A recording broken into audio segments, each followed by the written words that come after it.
अगर आपको कुछ एक्स्ट्रा क्रिस्पी खाने का मन करे तो इस रेसिपी को आप ट्राई कर सकते हैं। जी हाँ फ्रेंड्स, एक ही तरह के नाश्ते से बोर हो गए हैं तो मैं लेकर आई हूँ आपके लिए एक बहुत ही शानदार सी रेसिपी। एकदम डिफरेंट सा तरीका मैं आपके साथ शेयर करूँगी इस रेसिपी को बनाने के। इस तरह से आज तक आपने कभी भी नहीं बनाया होगा। एकदम ही यूनिक सी ये रेसिपी है, खाने में बहुत ही ज़्यादा टेस्टी होता है। और साथ ही इस रेसिपी की खास बात यह है कि इसे चाहे तो आप बिना ऑयल का भी बना सकते हैं या आप चाहे तो इस तरह से भी बना करके तैयार कर सकते हैं, जो मैंने आपके साथ शेयर किया है। मतलब इस रेसिपी को दो तरह से आप बना सकते हो।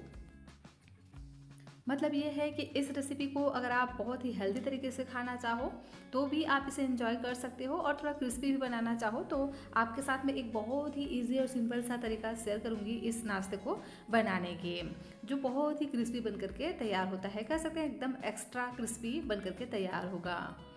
Hello everyone, Ritu serial recipes में आपका स्वागत है। फ्रेंड्स, आज मैं आपके साथ शेयर कर रही हूँ पोहा और बेसन से बनने वाली एकदम ही यूनिक सी रेसिपी। इस तरह से नाश्ता आज तक आपने कभी भी नहीं बनाया होगा। तो रेसिपी अगर आपको थोड़ी सी भी अच्छी लगे तो प्लीज़ आप वीडियो को लाइक, चैनल को सब्सक्राइब जरूर से कर दीजिएगा, और हाँ, इसे आप हाइप भी जरूर से कर लीजिए, और हो सके तो अपने फ्रेंड्स और फैमिली के साथ शेयर भी ज़रूर से कर दीजिएगा। चलिए फ्रेंड्स, इसे बनाना स्टार्ट करते हैं। तो इस रेसिपी को बनाने के लिए मैंने यहाँ पर लिया है 1 कटोरी बेसन और आधा कटोरी मैंने लिया है पोहा। इस रेसिपी के लिए हमें बेसन की क्वांटिटी को दुगना रखना है। मतलब यह है कि जितना हमने पोहा लिया है ना, पोहा का डबल हम यहाँ पर सीधा ले लेंगे बेसन को। तो अब हम क्या करेंगे, बेसन में डाल देते हैं कुछ चीज़ें। तो डालेंगे हींग, 2 चुटकी जितना हम यहाँ पर हींग ऐड कर देंगे। इससे जो बेसन की कोई भी रेसिपी होती है ना, गैस नहीं करता है, और ये जो हींग होता है ना, हाजमे के लिए बढ़िया रहता है। तो इसमें आप हींग ज़रूर से ऐड करिएगा, 2 पिंच जितना। और स्वाद के अनुसार यहाँ पर हम नमक ऐड करेंगे। कोई भी मसाले वगैरह अभी हम इसमें नहीं डालेंगे। और इसी तरह से पहले एक बार हम इसको सूखा ही इस तरह से मिक्स कर लेंगे। उसके बाद इसका हम एक घोल तैयार करेंगे। तो थोड़ा थोड़ा पानी डालते हुए इसका हमें एक घोल तैयार करना है, क्योंकि हम इसका एक गाढ़ा सा घोल तैयार करेंगे। बिल्कुल भी पतला नहीं होना चाहिए इस रेसिपी के लिए, इस बात का ध्यान रखना है। तो थोड़ा थोड़ा पानी डालेंगे और एकदम से गाढ़ा घोल हमें बना करके तैयार कर लेना है। बिल्कुल भी लम्स वगैरह नहीं होना चाहिए। तो इसी तरह से कंटिन्यू चलाते जाना है, थोड़ा थोड़ा पानी डालते हुए, और एकदम लम्स फ्री बैटर हम बना करके तैयार कर लेंगे। तो देख ही सकते हैं, एक बारी मैंने थोड़ा सा पानी अभी ऐड किया है, तो थोड़ा सा पानी और ऐड करेंगे और इस तरह से हम मिक्स करते जाएंगे। तो बिल्कुल भी इसमें गांठें गुठली नहीं पड़ती हैं और बहुत ही आसानी से बटर हमारा बन करके तैयार हो जाता है।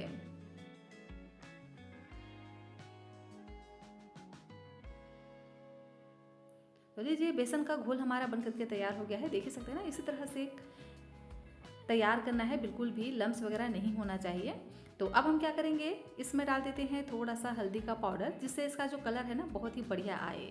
तो 2 पिंच जितना हम यहाँ पर हल्दी का पाउडर ऐड करेंगे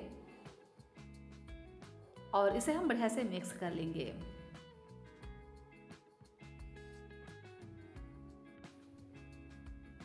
तो बेसन का घोल हमारा तैयार हो गया है, देख ही सकते हैं कंसिस्टेंसी। इसी तरह से इसको हमें तैयार करना है, बिल्कुल भी इसको पतला नहीं करना है, इस बात का ध्यान रखिएगा। तो अभी हम इसको साइड में रखेंगे। और यहाँ मैंने लिया है अरबी के पत्ते। तो 6 से 7 मैंने यहाँ पर अरबी के पत्ते लिए हैं, और ये छोटे साइज़ के पत्ते हैं, देख ही सकते हैं। यहाँ पर अगर आपके पास अरबी के पत्ते नहीं हैं तो यहाँ पर आप पालक के पत्ते का यूज़ कर सकते हैं। तो पकौड़े तो आपने कई तरह से बनाए होंगे, आज मैं आपके साथ एकदम ही नए तरह के पकौड़े की रेसिपी शेयर कर रही हूँ। तो कई तरह के आपने अरबी के पत्तों से भी ट्राई किए होंगे नाश्ते, एक बार इस तरह से बना करके देखिएगा, ये आपको बहुत ज़्यादा पसंद आएंगे। तो करना क्या है, जो अरबी के मोटे डंठल होते हैं ना, उन्हें हमें कट करके निकाल देना है। इनकी नसों को हमें निकाल लेना है ताकि ये बिल्कुल भी इचिंग ना करें। अरबी के पत्तों को पहले से ही साफ करके रख लीजिएगा, उसके बाद ही इसके नसों को अलग करना है। और अब हम इसको कट करेंगे। तो इसके लिए इसको हम इस तरह से फोल्ड कर लेंगे और अब हम इसको कट करेंगे। तो देखिए, इस तरह से पहले रोल करेंगे, उसके बाद इसको हम इस तरह से 2 पीसेस में पहले कट करेंगे, और इसके बाद इसको इस तरह से छोटे छोटे पीसेस में हमें कट करना है। जितना हो सके उतना बारीक हमें इसको कट कर लेना है। तो इसको हम थोड़ा सा और छोटा छोटा इस तरह से कर लेंगे। जितना आप इसको बारीक कर सकें उतना आप इसको इस तरह से बारीक कर लीजिए।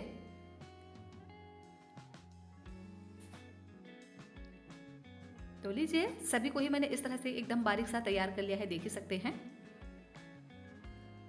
अब हम क्या करेंगे, ये जो अरबी के पत्ते हैं ना, ये बहुत ज़्यादा इचिंग करते हैं अगर आपने इसको इसी तरह से इस्तेमाल किया तो ये बिल्कुल भी इचिंग ना करे, गले में खराश जैसा ना लगे। तो इसके लिए हम क्या करेंगे, इसमें डाल देते हैं नमक।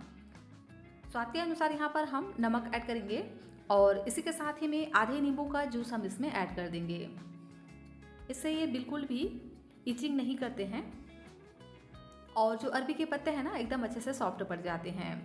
तो अच्छे से मिक्स करेंगे इसको और इसी तरह से अभी हम इसको 2 से 3 मिनट के लिए साइड में रख देते हैं, ताकि जो अरबी के पत्ते हैं ना, वो एकदम से सॉफ्ट हो जाए। तब तक हम इधर दूसरी तैयारी कर लेते हैं।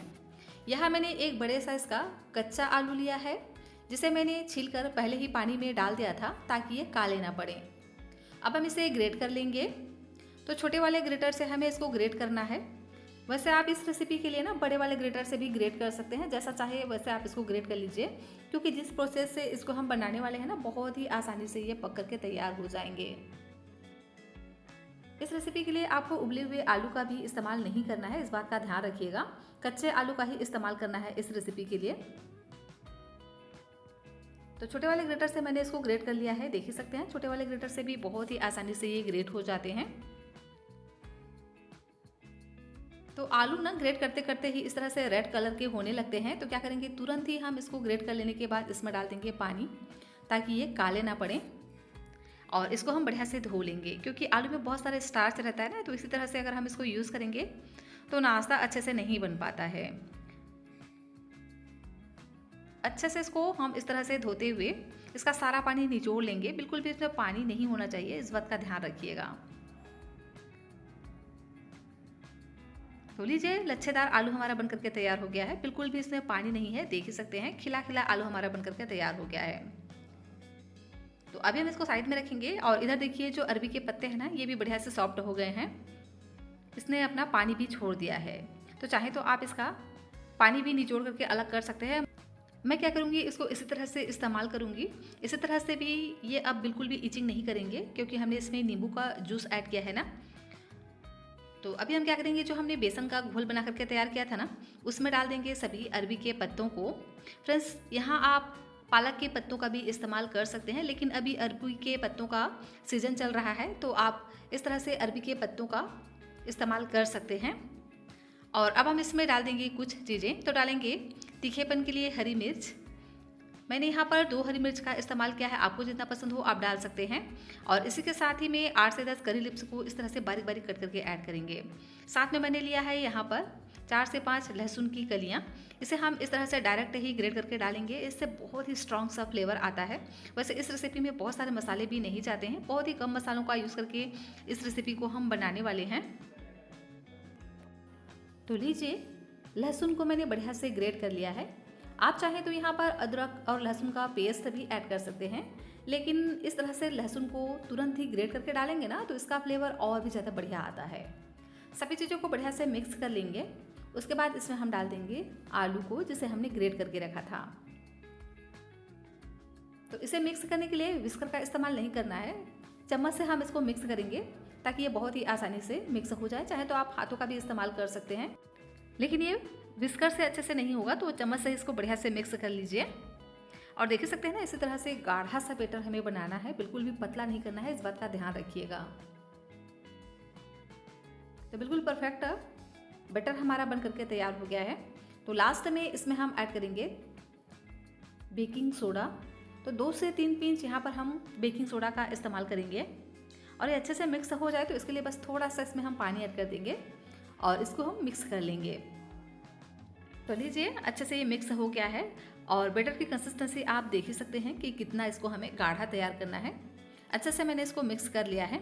अब हम इसको बनाना स्टार्ट करते हैं। तो इसे बनाने के लिए मैंने यहाँ पर लिया है इस तरह का 2 ग्लास। इसको हमें बढ़िया से ऑयल से ग्रीस कर लेना है।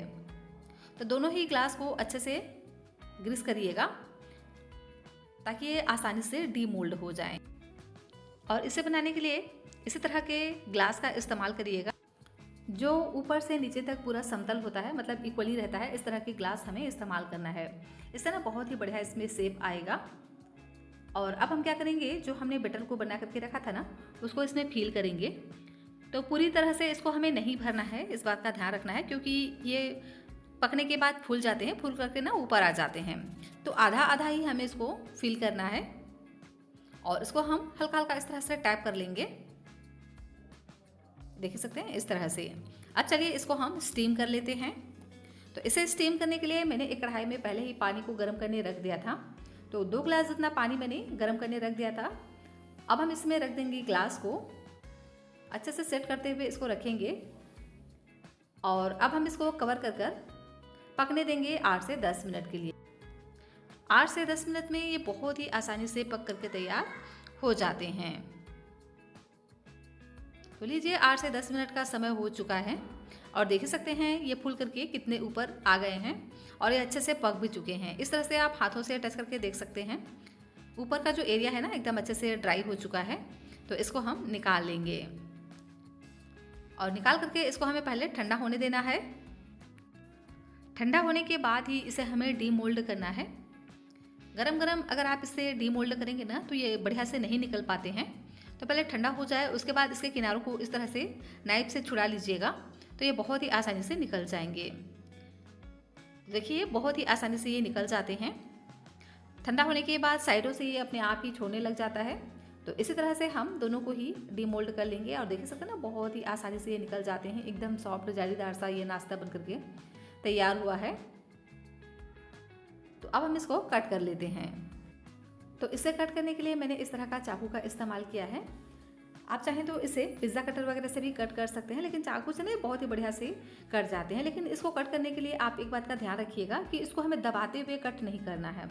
इस तरह से चाकू को ना आगे पीछे करते हुए इसको हमें कट करना है। देखिए इस तरह से। अगर आप इसे प्रेशर के साथ में कट करेंगे ना तो ये अच्छे से नहीं बन पाएंगे, अच्छे से नहीं कटेंगे, क्योंकि एकदम सॉफ्ट सा ये बन करके तैयार हुआ है। तो इसी तरह से मैंने सभी को कट कर लिए हैं। देख ही सकते हैं ना बहुत ही प्यारा सा इसका लुक आया है। तो चाहे तो आप इसको इसी तरह से खा सकते हैं, इसी तरह से आप इसको एंजॉय कर सकते हैं। अगर आप बहुत ज़्यादा हेल्दी खाने के शौकीन हैं तो इसको आप इसी तरह से एंजॉय करिए। ये एकदम अच्छे से पके हुए हैं, ये बहुत ही ज़्यादा टेस्टी भी होते हैं और ये बिल्कुल भी इचिंग भी नहीं करते हैं। तो डेफिनेटली आप इसको इसी तरह से भी इंजॉय कर सकते हैं। अब हम क्या करेंगे, इसको ना और भी ज़्यादा सुपर क्रिस्पी बने। और अगर आप चाहते हैं कि इसको क्रिस्पी बनाना तो क्या करिए, यहाँ मैंने लिया है चावल का आटा। चावल के आटे की जगह पे यहाँ पर आप मैदा का भी इस्तेमाल कर सकते हैं। तो 2 चम्मच यहाँ पर हम चावल का आटा लेंगे और इसमें हम कुछ भी अभी नहीं ऐड करेंगे, कोई भी मसाला वगैरह ऐड नहीं करना है। इसमें हम थोड़ा थोड़ा पानी डाल करके एक पतला सा घोल तैयार करेंगे।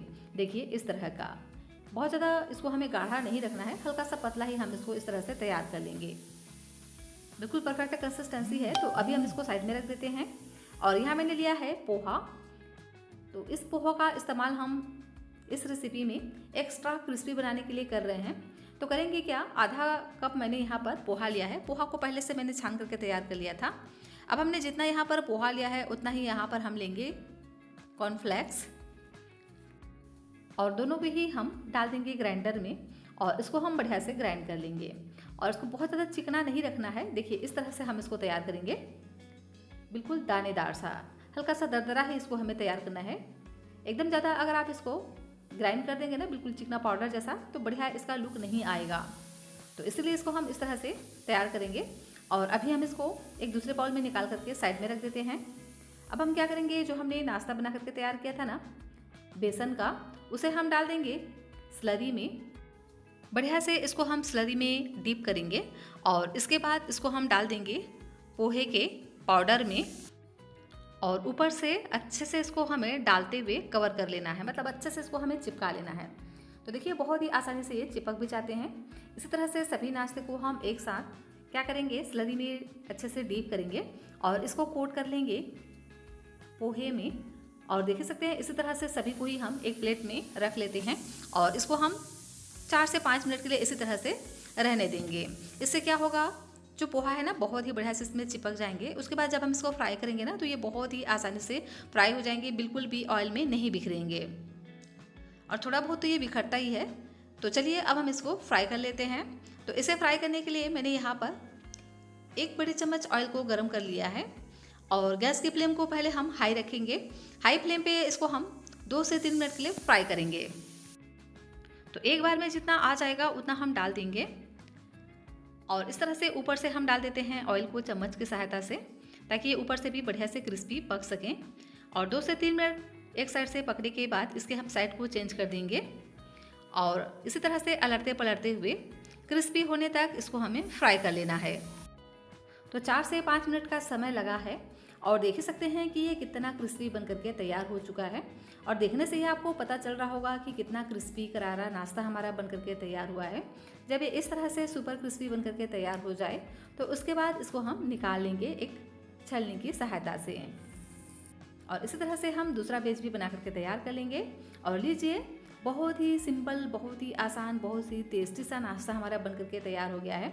2 in 1 ये रेसिपी है। चाहे तो आप इसे हेल्दी तरीके से भी खा सकते हैं और अगर आप इसे एक्स्ट्रा क्रिस्पी बनाना चाहें तो इस तरह से आप स्लरी में डीप करके पोहा वाले मिक्स में कोट करिए और इसे आप फ्राई कर लीजिए। तो एक्स्ट्रा क्रिस्पी नाश्ता बनकर के तैयार है। रेसिपी पसंद आए तो वीडियो को लाइक ज़रूर से करिएगा।